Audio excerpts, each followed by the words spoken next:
Итак, первое упражнение. Только сидя или только стоя.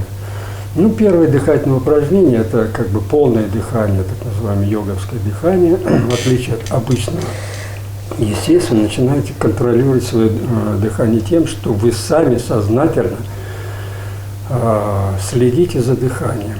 Если вы в обычной жизни не замечаете его, то сейчас сядьте прямо на стульчике, не надо облокачиваться на спинку сиденья, руки положите на колени. Обязательно прогните поясницу, чтобы она у вас не выпирала, как вот то, что удобно делается у нас сейчас подголовники стульев или спинки стульев. Это неверно. Ну, сели дальше. Сидеть должен совершенно прямо. Так. И обязательно прогнуть. Выгнули, держим руки на коленках. Немножко расправьте плечи. Расправили. Вот сильно их как бы назад выделять не надо. Чуть-чуть расправьте плечи, голова смотрит прямо. И здесь как бы вас держит за ниточку, за затылок.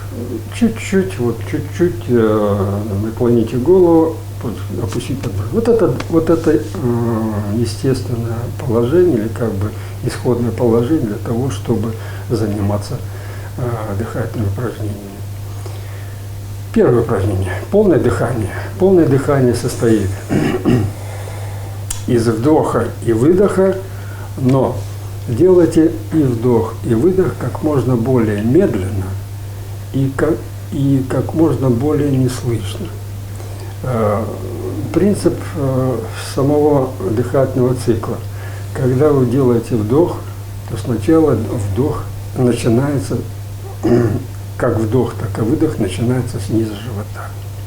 Не грудью, да, а низом живота. Тем и другим. Оно называется полное. Почему? Потому что вы очень медленно как бы всасываете все воздух.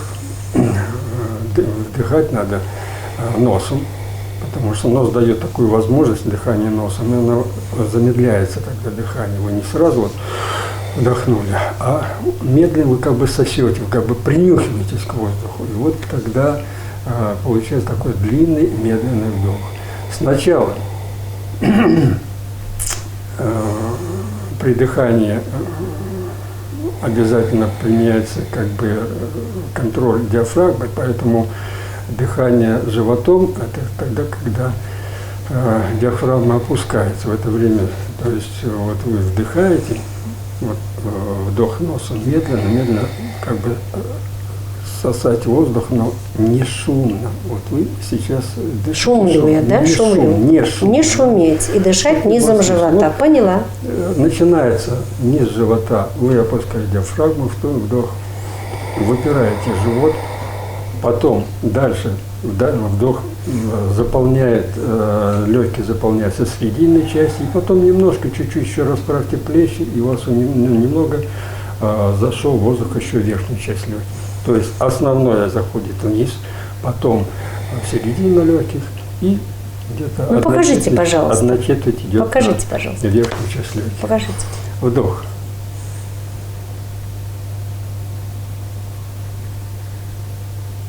Выдох.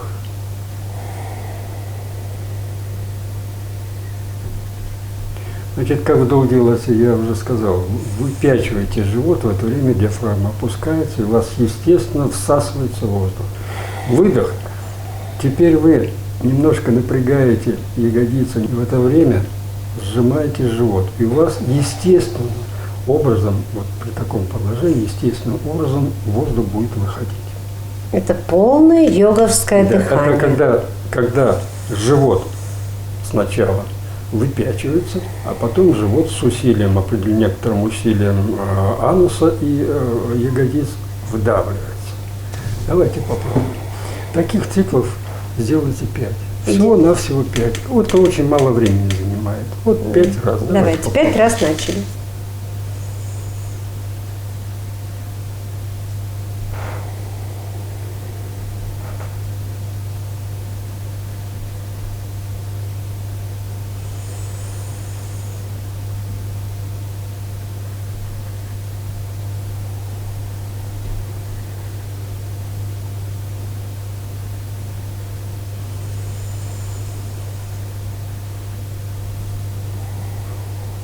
Вдох.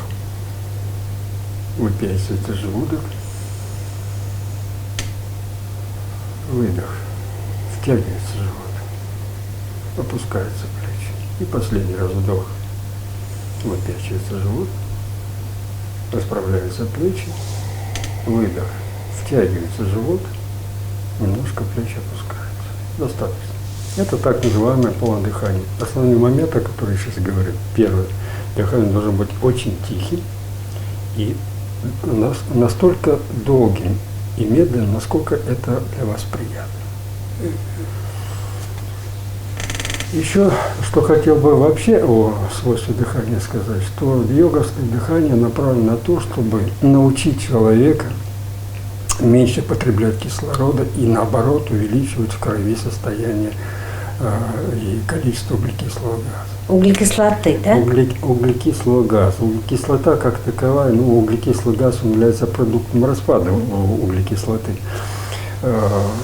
Для чего? Почему углекислота, углекислый газ? Дело в том, что жизнь на Земле белковая, именно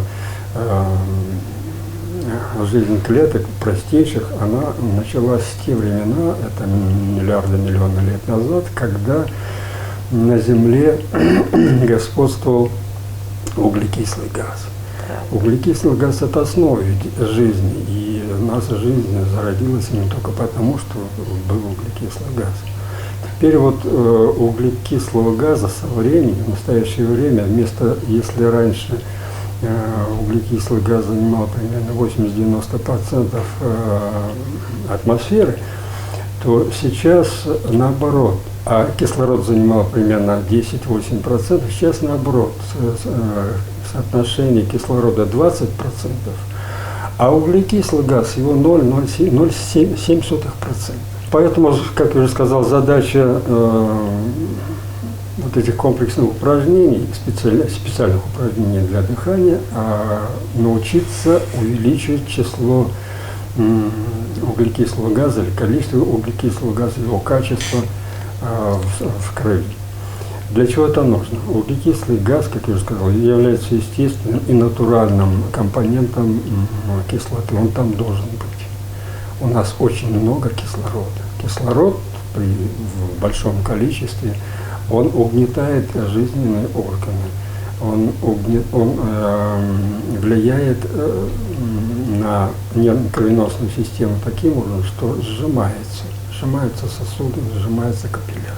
Даже вот в сосновом лесу, помню, начинает больше кружиться голова. Это определенное свойство, да. Но там как бы еще работают и определенные вкусовые, обонятельные нервы, потому что там много иных веществ, которые испускают. А мы радуемся, нам сейчас меряют сатурацию, мы говорим, ох, у нас 99 кислород, 98 кислород.